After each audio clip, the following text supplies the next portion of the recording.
Aujourd'hui, on vous emmène en Haute-Savoie, aux portes de la Suisse, plus précisément dans le petit village de la Chapelle d'Abondance. L'Abondance, c'est à la fois une vallée, une vache et un fromage, mais ce sont aussi et surtout des femmes et des hommes passionnés qui font vivre leur territoire.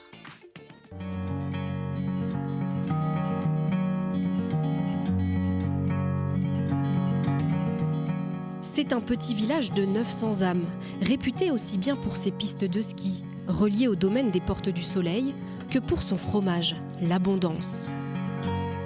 En hiver, 2 fois par semaine, la ferme de Frédéric s'anime. Donc bonjour à tous, on va rentrer vers les vaches. Allons-y.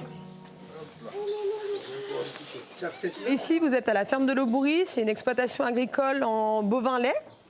Donc on a des vaches de race Abondance, qui est la race locale de la vallée.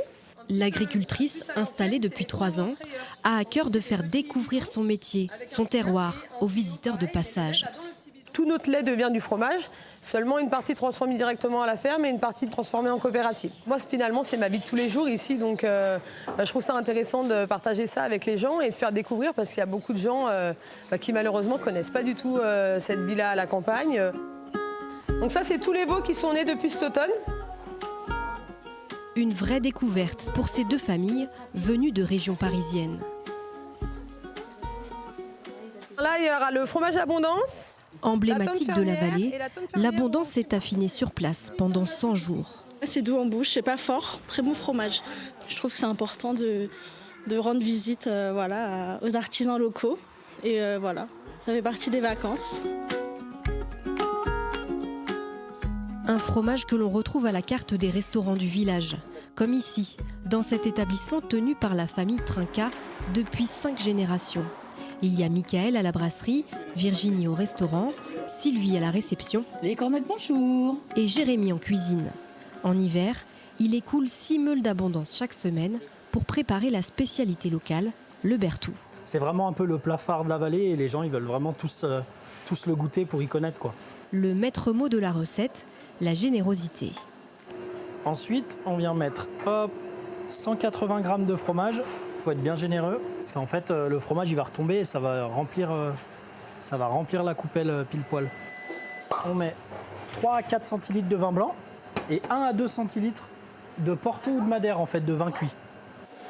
Et maintenant, ça n'a plus qu'à partir au four entre 180 et 220 degrés pendant 8 à 12 minutes. Ça dépend, en fait, il faut surveiller, il faut regarder. Dans le restaurant, c'est de loin le plat qui se vend le plus. Alors, bon appétit. On mange tout, attention.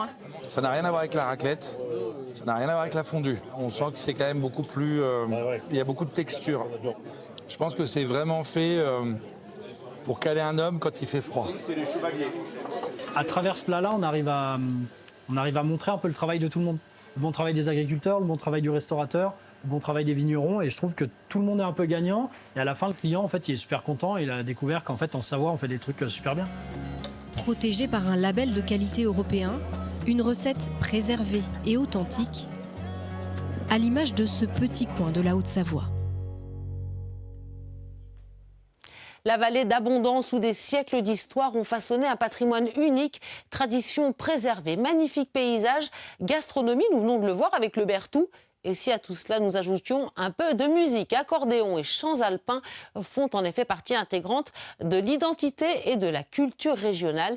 Ils résonnent dans la vallée depuis toujours, pourrait-on dire, une tradition orale qui était à l'origine un moyen de communication. La tradition des chants alpins, ça vient des bergers qui, lorsqu'ils étaient en estive, s'en servaient pour communiquer avec les autres collègues des montagnes environnantes. Et les chants étaient donc à l'origine un vrai moyen de communiquer. C'était pas du folklore, c'était ils s'en servaient, ils n'avaient pas de portable, ils n'avaient rien.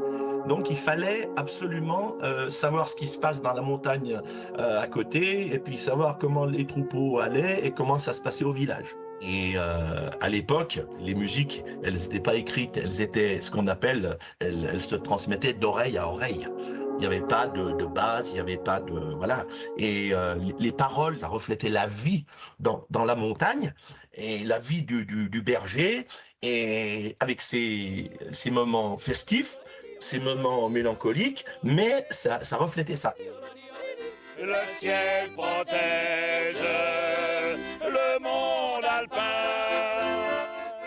notre spécialité, c'est remettre au goût du jour et de faire perdurer ces traditions de musique. Musique typiquement savoyarde. Et quand on se rencontre, par exemple, dans le Val d'Aoste, on se rencontre là-bas, dans le Piémont, tout ça, eh bien, on retrouve nos racines. Et c'est ce qu'on a envie, nous, ce que j'ai envie, moi, à mon âge, j'ai envie de transmettre tout ce savoir, tous ces racines qui font notre patrimoine, quoi. Et il y en a des choses à transmettre tant cette petite région du Chablais français regorge de richesses. Ce n'est d'ailleurs pas pour rien que depuis plus de 20 ans, ce territoire est labellisé pays d'art et d'histoire. En témoigne l'abbaye Notre-Dame d'Abondance, fondée au XIIe siècle par des chanoines de Saint-Augustin. C'est un véritable joyau. La vallée possède aussi de précieux chalets à l'architecture traditionnelle, larges toits, balcons en bois. Certaines de ces bâtisses ont plus de 300 ans, mais leur cachet est intact. Un patrimoine architectural préservé qui, vous le voyez, s'intègre harmonieusement au paysage. C'est vraiment de toute beauté. Autre décor magique, presque tout droit sorti d'un livre de contes pour enfants et pourtant bien réel, le lac des Plagnes qui l'hiver se transforme en patinoire naturelle. C'est unique et féerique. Elles vous feront rêver aussi, ces images de l'Aclusa, toujours en Haute-Savoie. Profitez de la vue, elle est digne des plus belles cartes postales. Passez une très belle journée sur notre antenne.